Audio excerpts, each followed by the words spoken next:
In late 2021, I finally caved and played a real Shin Megami Tensei game. These are my thoughts.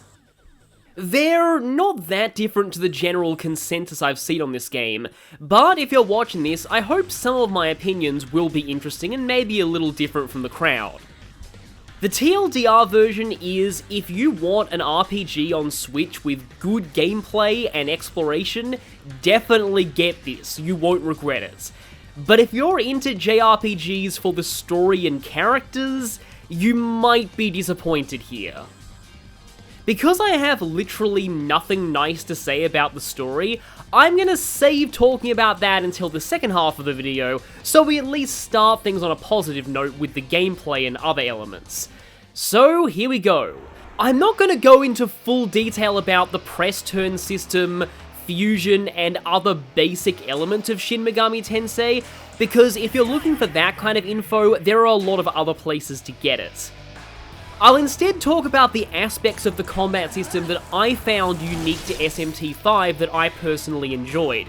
For one, there have been a few subtle improvements to the press turn system, or more like quality of life enhancements. Mainly something I noticed was that passing your turn always converts full turn icons to half ones before it consumes half turns. I know that in Digital Devil Saga it did not work this way. If you had any half turns available, passing would consume those. It's something you wouldn't notice unless you played other press turn games, but it's a nice quality of life addition. I felt there was a decent amount of balance in this battle system between offense and defense, while at the same time, battles never dragged on too long. Most of the mechanics were intuitive, the tutorials were fairly brief and unintrusive, and the game gives you most of the resources you need to tackle the challenges. It's just all a matter of figuring out how to put them together yourself. And as someone who likes strategizing, I really appreciated that. Here's something else I love about this gameplay from a strategic standpoint that I feel is a little underrated. The fact that the spyglass item works on bosses. Earlier SMT games have had variants of this as well as scanning skills, but they always displayed question marks against bosses, which really sucked because it made those fights mainly trial and error. Especially in a franchise where boss fights often boil down to, do you know the boss's weakness and can you counter their strategy? If yes, you win, if not, you die horribly. Having the full stats, elemental affinities, and skills of bosses viewable in-game means that it's actually possible to win boss fights on your first attempt now, if you're good at strategizing on the fly. And all of this information is online these days anyway, so all you're really doing is just saving the player the steps of looking up the boss's affinities online. Because of that, I wouldn't say this makes the game any easier, just less trial and error, and I think that's always a good thing. Speaking of adding quality of life to Shin Megami Tensei staples, I found negotiation very enjoyable. One part of that is the excellent writing for the demon negotiation dialogue. There are some of the game's most hilarious lines here. There's a reason why a lot of it has been shared around on Twitter. Of course, if they'd siphon some of that good writing into the main story, then maybe I'll go into that later. But the funny dialogue here actually takes a lot of the edge off of failing. Even some of the times I've screwed up negotiation and game overed because of it, I didn't even get mad because I was having such a great time. I also feel like mechanically though, negotiation is a lot less arcane than it used to be. It's pretty clear whether you've pissed off a demon or not with your responses, and generally how things go is that you'll say 1 to 2 questions. If you answer them favorably, you'll go into a negotiation phase where giving the demon about 3 items they like will get them to join you. The good thing about this phase is that I have played this game for 1.5 full playthroughs, and only once have I ever seen a demon do this. Typically this only happens if the demon repeatedly asks for items you don't have and you keep denying them, but the chances of that actually happening are quite low. So yeah, again, I've only ever seen this happen once. But if that's not enough quality of life for you, there are even some skills and miracles that make negotiation easier. And with that, I want to segue into talking about the Naohibino, because they have been the most fun Shin Megami Tensei protagonist that I've ever experienced. I think they did a great job of making the Naohibino powerful, but not too overpowering. The main way they do that is that when you level up in this game, instead of having about 5 stat points that you can freely distribute wherever you want, your stat points are allocated automatically, and then you get 1 bonus point that you get to choose a stat for. This means you still have the freedom to build your Naohibino however you want, but you can't just stuff all your points into one stat and become disgustingly overpowered like you could in some games. I know that Shin Megami Tensei 4 and especially Digital Devil Saga could suffer from that quite badly. The Naohibino can also be given any skill and resistance you want via the Essence system, which I'll go into later, but another thing I love about them is the Miracles system. These are passive skills that you can buy at the World of Shadows for glory points, which you get by finding collectibles in the overworld. And I think this is one of the best ways I've seen a JRPG encourage and reward exploration.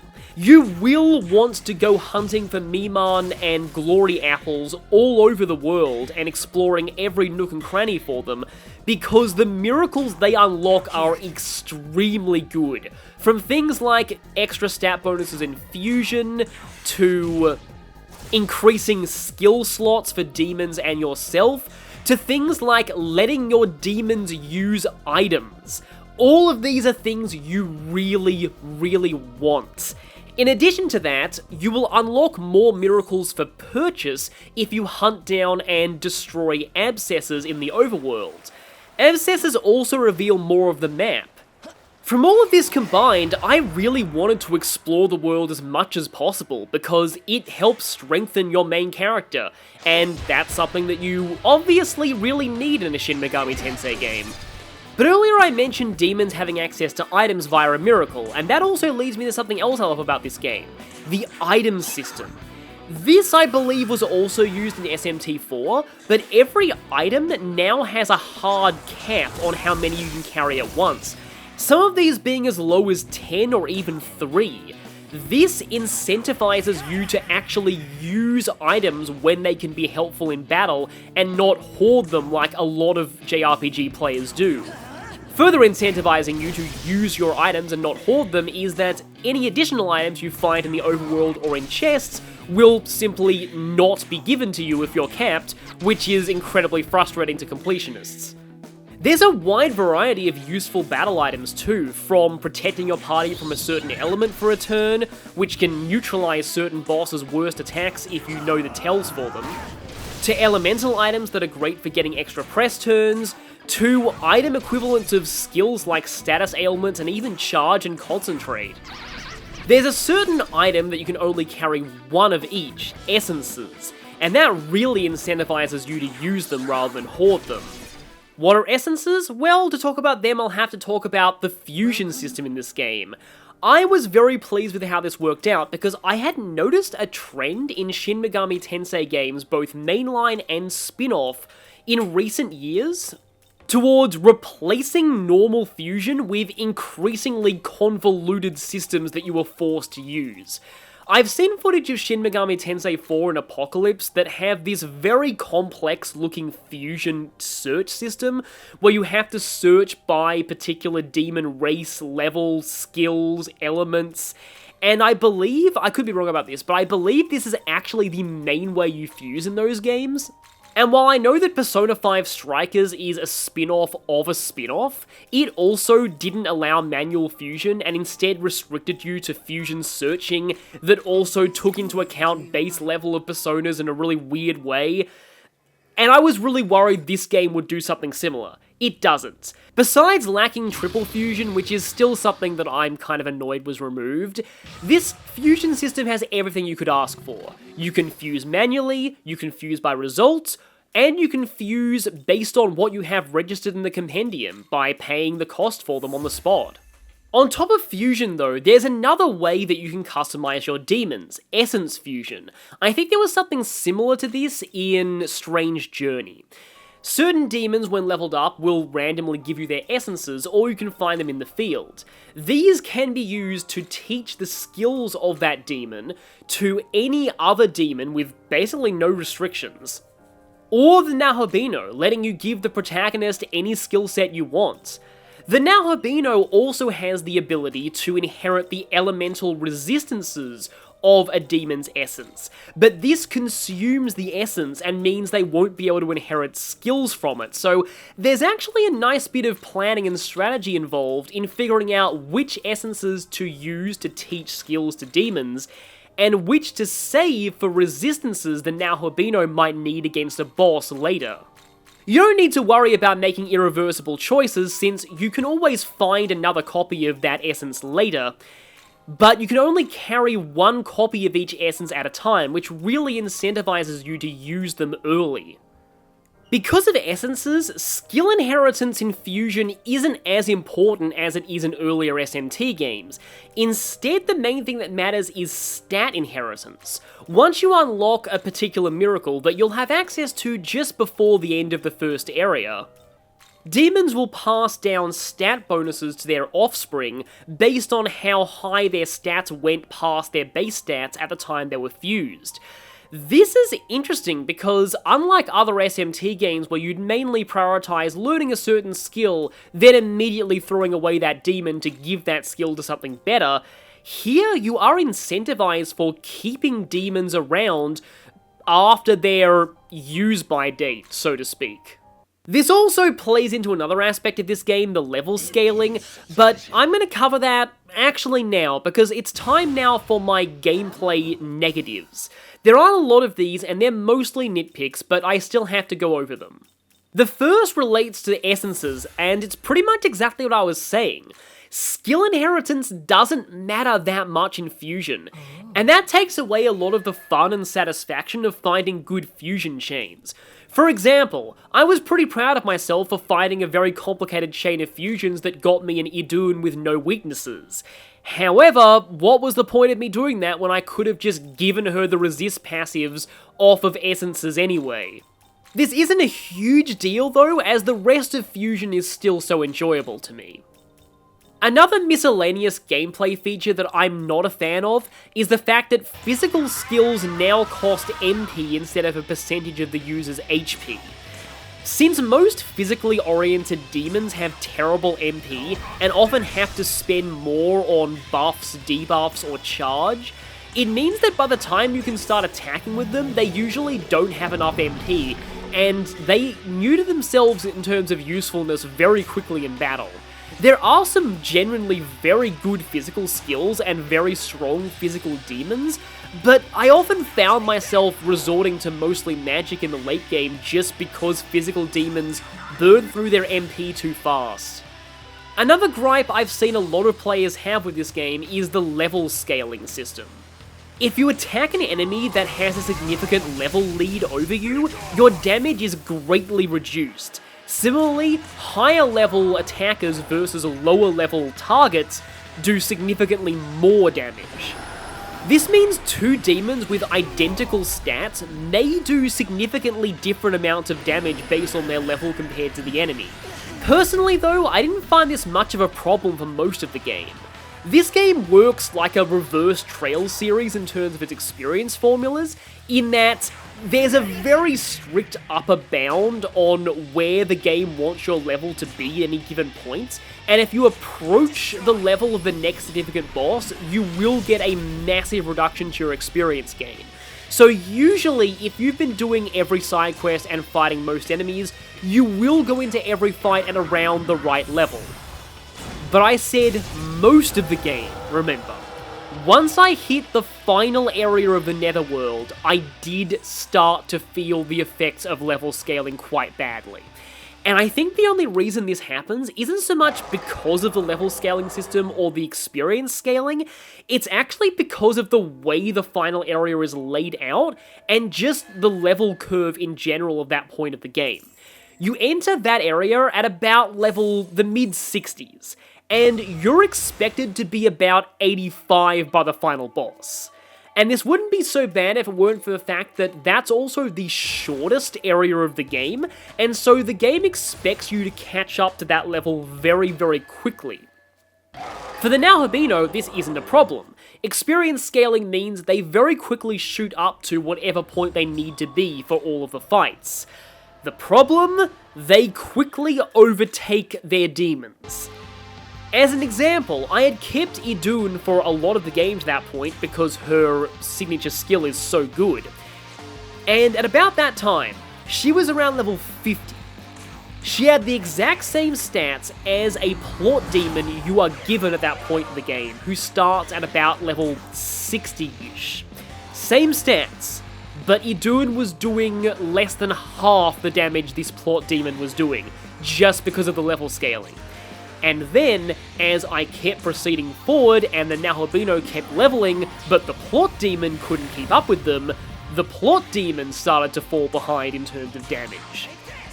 I don't know how many other people had that issue, but that's how it was for me. The problem wasn't so much the level scaling, but more just how quickly the endgame expects you to rise in levels in such a short time, and how that means that most demons get left in the dust and need to be replaced via fusion.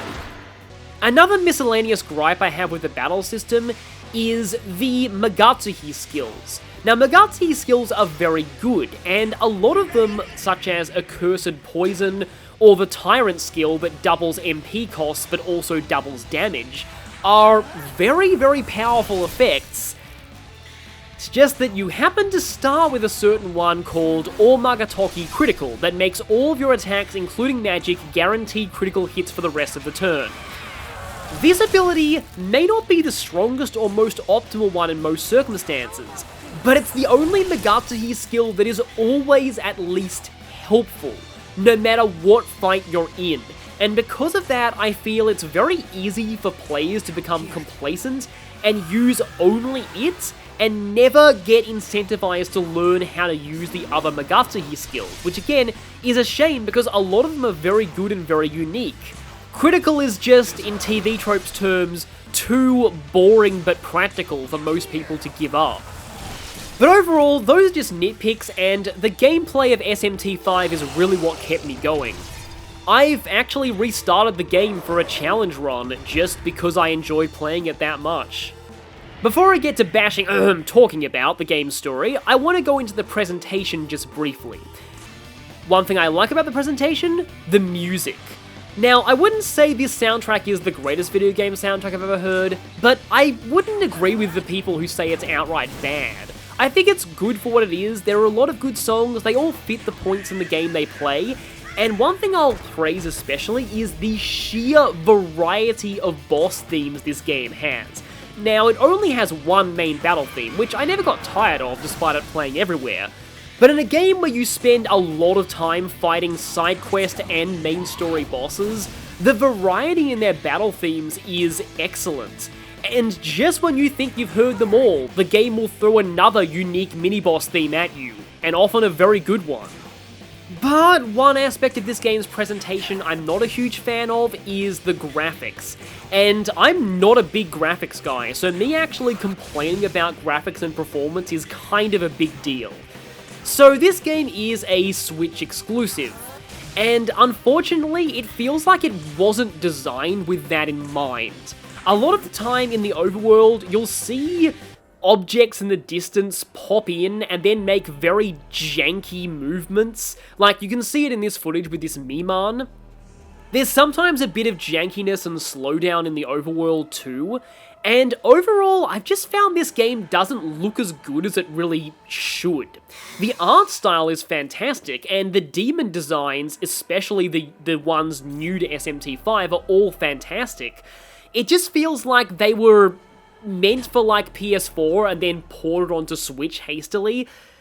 And the thing that saddens me about this is that I am not a Switch doomer when it comes to graphics. I have seen the Switch put out amazing looking big open world games like Breath of the Wild and both Xenoblade Chronicles games. Those games look fantastic, while at the same time never having jankiness or slowdown in their overworlds for the most part. I know it's unfair to compare first-party Nintendo games to a third-party, but apparently the developers in Atlas did say they took a while getting the Unreal Engine to work for this game, and that does kind of show. It's hard for me to describe this since I'm not really an art or a graphics critic, but I got a much bigger TV back in 2020, and most games I played have looked excellent on it. SMT5 was the first game I've ever played where I actually thought the big TV made it look worse, and in a sense preferred playing in handheld mode. So that should kinda tell you something. But in the end, for me, the gameplay was so good I could live with these graphical issues. But at the same time, it really says something about how good the gameplay is that it also let me live with the game's even bigger issue, the story! Okay, I'm warning all of you that I'm probably about to be the most negative that I have ever been about anything on my channel. So if you're not in the mood for negativity today, this is your last warning to turn back. As I said earlier, I have nothing good to say about this game's story. The TLDR version is that the plot feels more like an unfinished rough outline than a genuine story, and the characters are walking props with no development or personality. Reviews got memed on for describing this game as Persona 5 without the heart. I disagree with this statement, because you don't have to compare this story to Persona to see that it has no heart. And you might say, but mainline Shin Megami Tensei has never really been about story. I would disagree with that. I think there are some mainline games that have very good stories, so it's disappointing that this one turned out to be so... you'll see.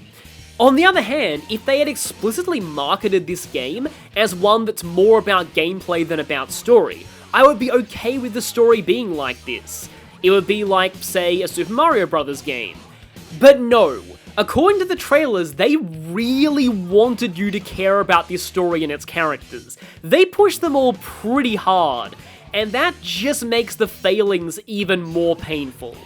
I'll talk about the story first, because there's really not a lot to talk about here. This story fails in a way that I have very rarely seen a story fail. When I see bad stories in films, TV, or other video games, it's usually because the writers clearly had no idea where their plot was going, and just made things up as they went along, resulting in a mess of twists that don't fit with the characters' motivations, and a plotline that doesn't make sense when viewed as a coherent whole. The Star Wars sequel trilogy is a good example of this, as are many live-action TV shows that run on far too long.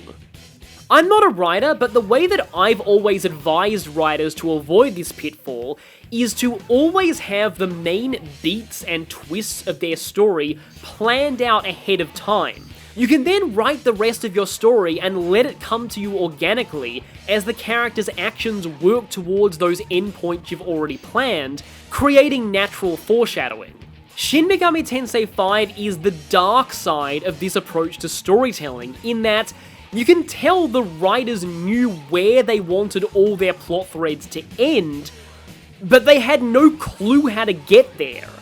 This resulted in a story that is nothing but twists and endpoints, with no build-up, no character development, and no foreshadowing leading to them, resulting in no emotional payoff to these twists.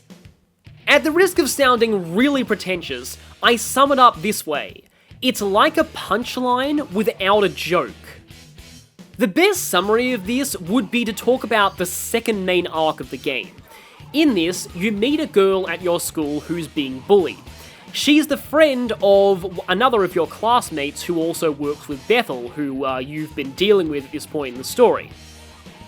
Your friend tells you to help the bully victim because they're best friends, despite the fact that you literally have only known they were best friends since that conversation. You then find out, again, literally after you've just met her and she's had no time to establish herself as a character, that the bullying victim has been contacted by a demon named Lamu who promises her the power to fight back against her tormentors. She agrees, kills some bullies, then flees the Netherworld. You then go through a whole bunch of exploration with very little plot. Oh, and the girl's best friend is accompanying you for all this, but she's not like a party member or anything, so it's easy to forget she's even there. You meet your other two school friends during this arc who don't really do much other than just say, we have to pursue Lamu, and then you fight Lamu, whereupon he fully possesses the girl, forcing you to mercy kill her, but not after your female friend from school has to sacrifice herself to save you.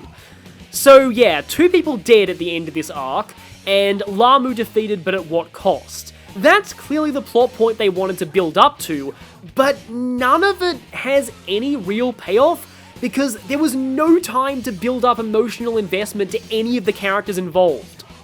You don't even meet the bullying victim, and by the way, I'm calling her that because I genuinely can't remember her name right now, until the start of this arc. You know her for less than a minute before she gets possessed, and even in the Netherworld itself, you don't interact with her until it's time to fight Lamu. And you don't get any indication of her friendship with Tao, other than Tao just telling you, we're best friends and I want to help her. That's an entire arc of the game, so that's not a good sign. But by far, the worst instance of this, in my opinion, is the leaders of Bethel. So trailers made a big deal about this alliance of gods from all the pantheons. You've got Odin, Zeus, Shiva, or rather his representative, and then Abdiel and the representatives of the Japan branch, all in a tenuous alliance. So you would think that when this alliance inevitably breaks down and you have to fight them all, that it would be a very big and shocking moment, right? Wrong! The Alliance breaking apart at the Bethel Summit is the first time you even meet these characters or know they exist. The trailers hype them up so much too. How cool would it have been to have been going on missions for Odin and Zeus all game before you inevitably fight them at the end? No, you instead just don't meet them until it's time to fight them. They may as well not even be characters in the grand scheme of things, just mini-bosses. I don't know about you, but I find it very hard to care about an alliance breaking apart when I never got to see the alliance together in the first place.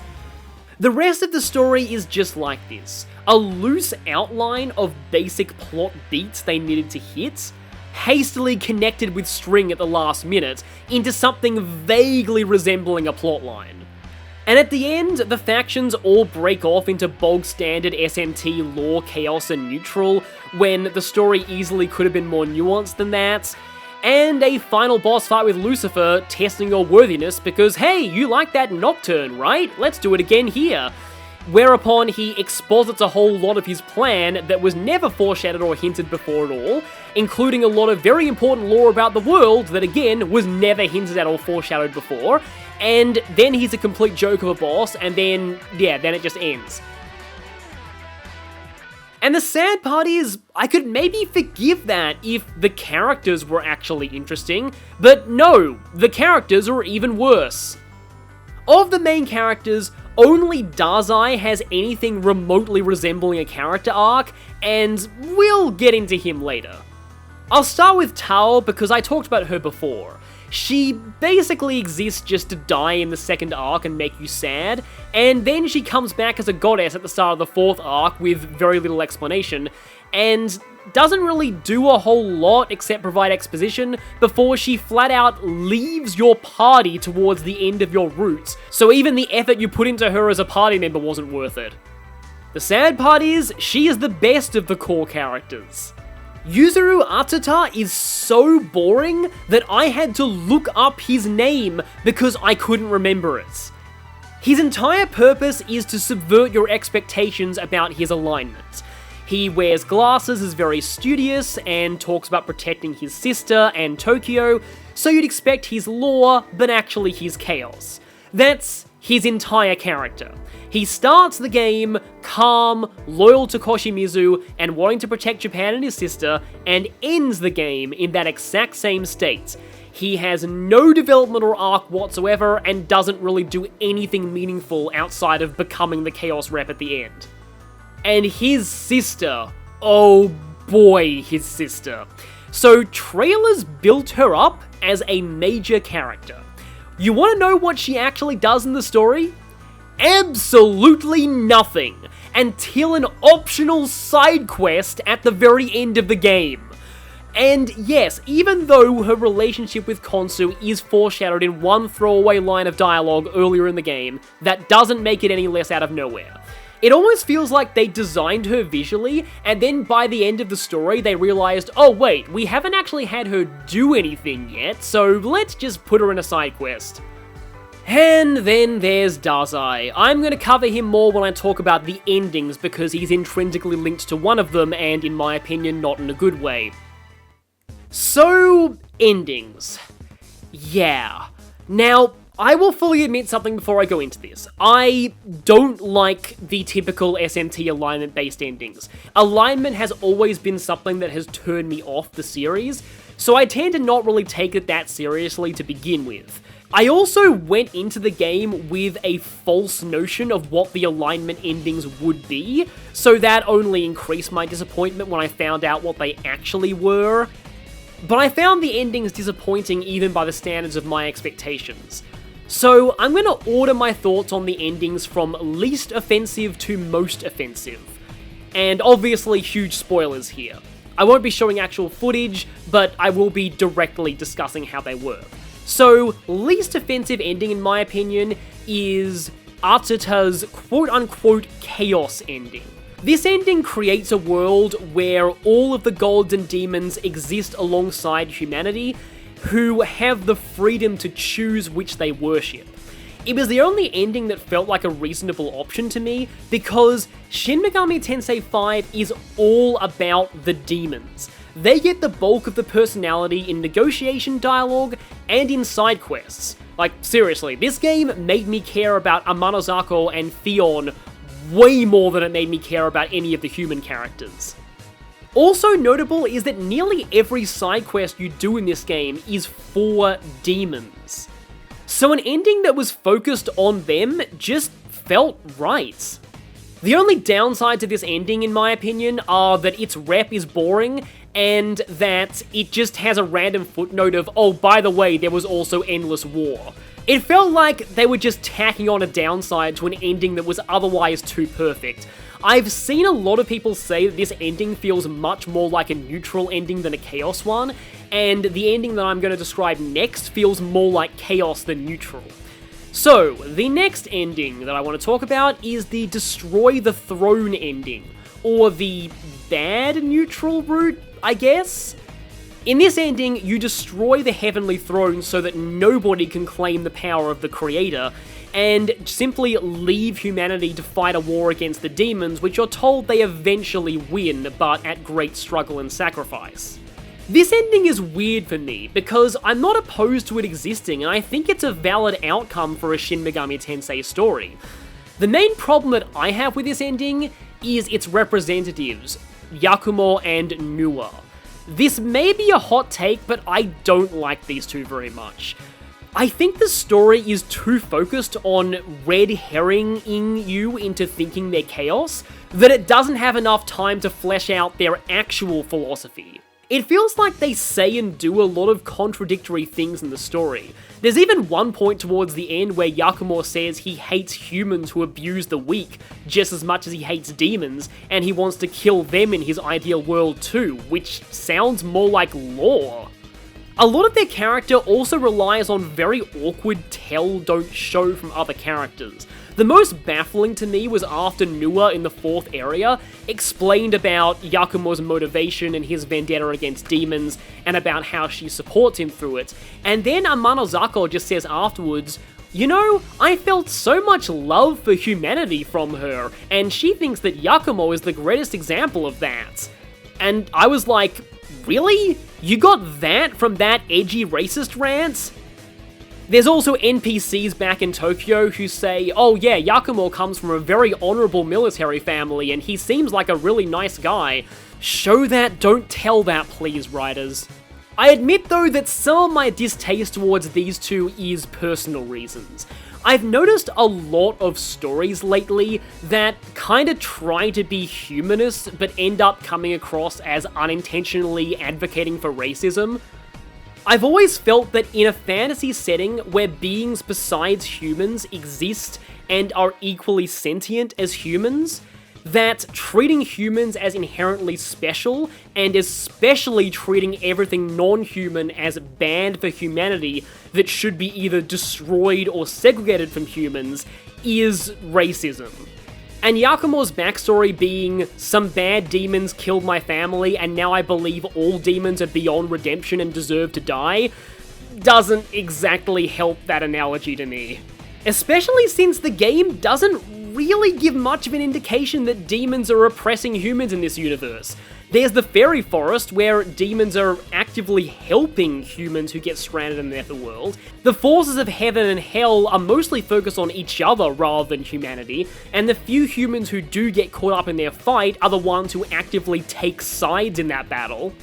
And the only demons we see actively gunning for humans in the real world are Lamu and his faction, who are rogue agents acting on their own agenda, and Lamu particularly is just depicted as a pure evil eldritch abomination. A lot of what Yakumo and Nua are saying feels tone-deaf with the rest of the game. Now, if Yakumo and Nua were in SMT4 or 4 Apocalypse, then maybe they'd have a point. In that game, you spend most of your time with the remnants of humanity living in a post-apocalyptic world, constantly under attack from angels and demons. You do most of your side quests for them. In that game, siding with ones who want to expel demons and create a world for humanity alone feels like it would make sense.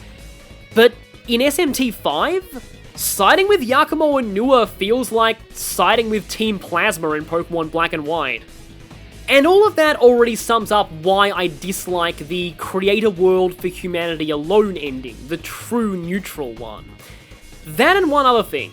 The fact that this ending requires extra effort to unlock, including beating several powerful super bosses, implies the developers consider it to be the best ending. And that's already something you don't want in a game that's meant to be about moral choices. From a gameplay standpoint though, I hate the fact that this ending requires you to beat a level 95 super boss, which means that due to level scaling, the final boss, even though they get some extra form from this route, is gonna be a complete joke. But in my least offensive to most offensive, there's one ending that I still haven't covered yet, and you all know what that one is. So hey, the developers said, we're making chaos not social Darwinist and neutral less sunshine and rainbows, so what do we do with lore? Another developer, let's keep lore exactly the same and not do anything with it, cause fans love good old no free will lore, right?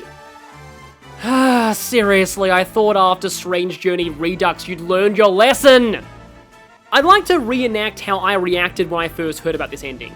So, you're telling me in this universe, YHVH is dead, and the remaining angels want a world where a more benevolent creator god and free will both exist, and Abdiel is such a rogue extremist by their standards that she turns into a fallen angel because of it. That's actually pretty cool. Maybe lore will actually be nuanced this time. Wait, on the lore route you side with Abdiel? All that early TV tropes info was a complete lie. There is no indication the angels are any less hardline than they were in other SMT games, and the reason Abdiel becomes a fallen angel is not because her way is considered too extreme by the other angels and even God, but because she is defying God's condemnation by becoming a Nahobino. Oh, speaking of said fallen angel transformation, doesn't this look like such an appealing alignment that you want to side with? It's just this false dichotomy that comes from having the choice and then making lore so cartoonishly evil every single game. Nobody likes lore like this! Please stop doing it! So Ichiro Dazai, as I said before, is the only character with anything vaguely resembling an arc. And this is where things get even more frustrating for me, because in a vacuum, his arc had the potential to be really interesting. There was a view I saw discussed in a comment section that I really agreed with, and that's that Dazai is realistically how the average human would act ending up in a Shin Megami Tensei situation. He jumped at the chance to use the devil summoning app and be a hero, but of course, having zero combat experience, the first time he tries using it, he fails miserably and gets a lot of people killed. Cue massive confidence downward spiral and needing to latch onto a powerful demon to stay alive. At the same time, his character arc hits on something that I'd really like to see covered more, and that is that some people genuinely prefer being a follower to being a leader. And this doesn't mean that they have low self-worth or that they're not assertive. Sometimes it's quite the opposite. Many of these people try leadership and realize that it's not for them. This could have been a very unique arc for Dazai, realizing that even if he's not cut out to be a hero, his real calling is to become a pillar of support for someone he admires. Unfortunately, that all goes right out the window when it turns out the one he admires is a generic lore asshole, and so he becomes one too. In a scene that is pretty much a microcosm of most things I find wrong about SMT5, because like everything else in this plot, they didn't have enough time to flesh things out, so they had his arc go from 0 to 1,000 in an instant, by having him throw off his cap, start laughing maniacally with a psychotic smirk, and go full-on Knight Templar lore out of basically nowhere. I can tell that with his personality and his admiration for Abdiel, this was the natural endpoint of his arc. The problem is that the arc just kind of shot up a cliff instead of climbing up a gradual hill. I've heard this said in other review videos, and I'll just echo it. Dazai's transformation is so ham-fisted it almost feels like a parody, and that's why they really squandered what otherwise could have been an interesting character arc and one of the most unique lore reps in the series. When that scene happened, you know what my reaction was? You thought I was going to be an actually interesting character, but it was me, generic lore rep all along! So, yeah, those are my thoughts on the endings individually, but they bring to mind one other problem I have with this story. Why does the Nahobino have to simp for one of these ideologies in the first place? This leads to a broader problem. I feel that much of the world building and narrative of SMT5 is trying very, very hard to be a stealth remake of Nocturne, in the same way that a lot of Pokemon likes to pander to Generation 1. Hey, you guys like Nocturne, right? Well, this is like Nocturne, so obviously it's good too. No, it doesn't work that way. I feel like this is very superficial copying of Nocturne, while missing the point of why people liked Nocturne so much. In this specific instance, in Nocturne, there was an in-lore reason why the Demi-Fiend had to side with somebody else's faction. That's because as a half-demon, they could not form their own reason. But in the lore of SMT5, it's the exact opposite. As a Nahobino, the protagonist is one of the only people who can recreate the world. So what is stopping them from saying, screw all you guys, I'm gonna head to the throne myself and make my ideal world? If anything, that should have been the bonus 4th ending. And it's a shame because a lot of the unique world building and lore in SMT5's world is actually pretty good. I loved that intro sequence talking about the Tree of Knowledge. I wonder if this story would have worked better as more of a Western RPG style lore-focused narrative, with a deliberately light main plot, and more about the player's own interpretation of events. The story of a new god, from their birth to them gradually gaining more power and finding themselves in the world until they're ready to take their place as the world's next creator deity. But I will stress that it does say something that despite all of that, I still do not regret buying this game at all. Gameplay-wise, this is one of the best games I played in 2021. It in fact is one of the best JRPGs I've ever played from a mechanical standpoint. And in a way, the fact that its story is so bad was kind of a strength because it means that I can replay the game for challenge runs and the like, and just skip through all the story cutscenes and just get to the gameplay, making it a surprisingly fast-paced experience for a JRPG. Heck, even not skipping the story cutscenes on my first playthrough, it took me about 64 hours, and that's with doing almost every side quest, which is pretty breezy by modern JRPG standards. So if you're looking for an experience that isn't going to take you 150 hours, then maybe SMT5 is good for you too. The fact that I still love this game, despite the unbridled venom I just spewed towards the story, should be an indication of how fun it is to play, so I definitely recommend this game. Just, I'm sorry if you like the story of SMT5, I know a lot of people probably do. I don't, but I still like the game regardless. I'm still very glad that I bought it. And that'll be it for my thoughts on Shin Megami Tensei 5. I hope you've, maybe enjoyed listening to my opinions on this game, and I'll see you next time when I give my thoughts on something else.